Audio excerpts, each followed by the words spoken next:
In this training session, we're going to look at event log filter timers. So what's an event log filter timer?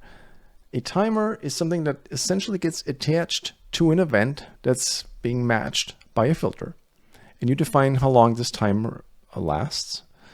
And if that timer doesn't get cleared by another filter, so that means this always works with two filters. So filter timers always have a start and a clearing filter. Then that notification will be sent. But if the timer is cleared by a second filter, then the notification is not sent. So the whole purpose of this exercise, this feature, is to suppress unnecessary alerts. So if you look at the top here, we have event A that starts a filter timer, and there's a certain time period configured.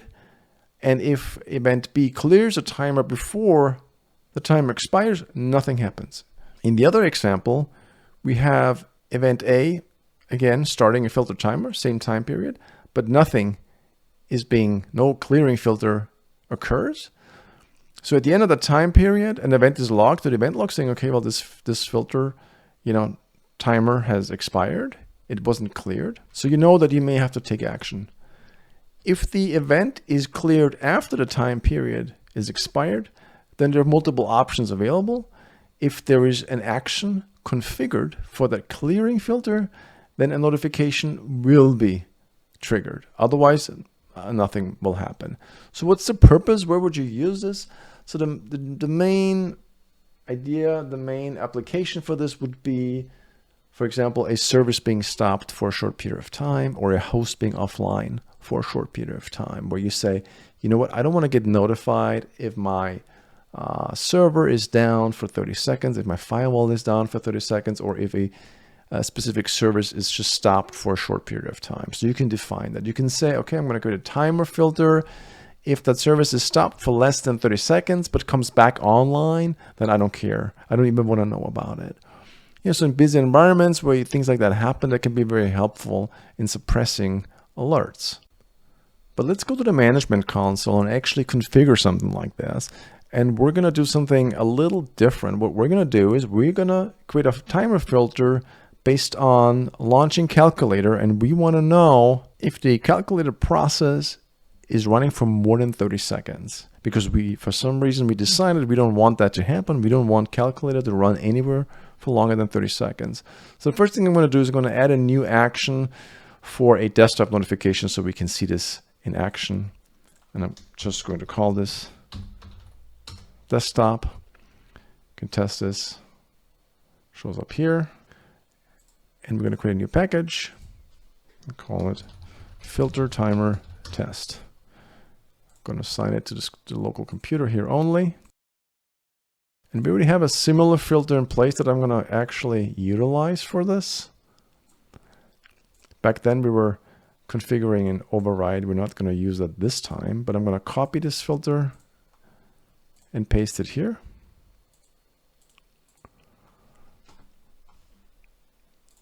Under the advanced, I'm going to remove these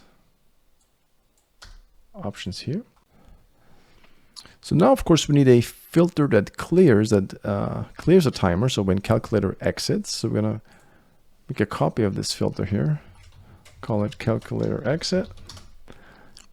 This is a different event ID. It's 4689. And the process name here is logged as number 7. So we're going to have to change this here because for this event ID, the insertion string changed. So process name. One thing we have to be careful about is to see if it's logged with the path. Again, when we have the 4689 event. And we can confirm this. It logs the whole path. So what we have in place here, looking at the entire path with the wildcard, that works. So now we have this event matching 4689. And now let's set up the timer. So we're going to say, okay, we're going to enable the timer here. 15 seconds works. We have to pick the filter now that clears this timer. So we're going to go to the filter timer test. Calculator exit is the only one that shows up. Of course, we can't pick itself, right?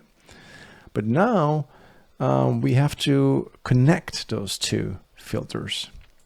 So the way it stands right now, it wouldn't matter who launches calculator and which instance of calculator is being launched. The exit would always clear the launch script. So even if a different user would have been logged onto this computer, it would clear the filter timer. So we need to properly connect those two filters with a unique identifier. And the way we can do that is, of course, with the process ID. Let's see if we have this available here. Yes, so if we go down here, we can see how the insertion string changes once we navigate through. And here we have the process ID. And for the clearing filter, the process ID is a different one. It's number 6. So now these events are connected, meaning that they will only be considered valid for clearing this filter if the value in calculator launch of insertion string number 5, which is the process ID, matches the value of insertion string number 6, which is also the process ID of calculator exit. I'm going to remove the action here. And what that means is,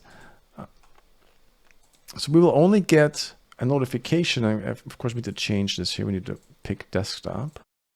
So we will only get a notification if calculator is running for more than 15 seconds.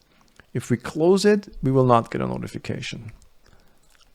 Now, if we were to specify an action here as well, for example, desktop or email, then we would get a notification if the calculator gets exited after 15 seconds. Because sometimes you may want to know, right? So your service goes down, it's a critical service, your timer set for 1 minute, you're saying, okay, if within that 1 minute, it's okay for that service to be stopped and restarted again. But if it's stopped for more than a minute and comes back after, let's say, 3 minutes, well, you may want to know about that and still get a notification. So that's what that is good for.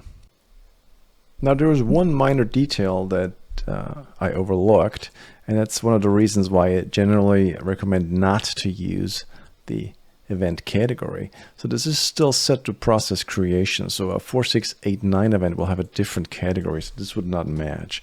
So we have to make sure that we remove this. And now we can go to save and deploy. So now let's go back down here.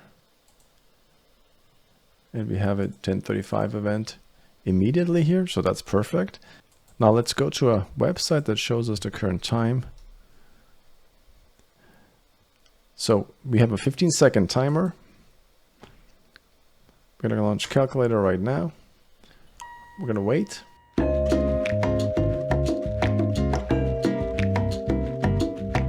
And here we are, just about 15 seconds right after we launched calculator, we get a notification because the filter timer was not cleared. So now we're going to repeat this, but this time we're going to close calculator again.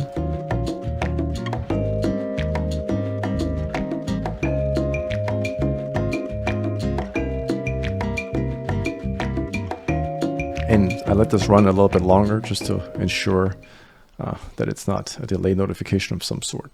So now we did not get a notification.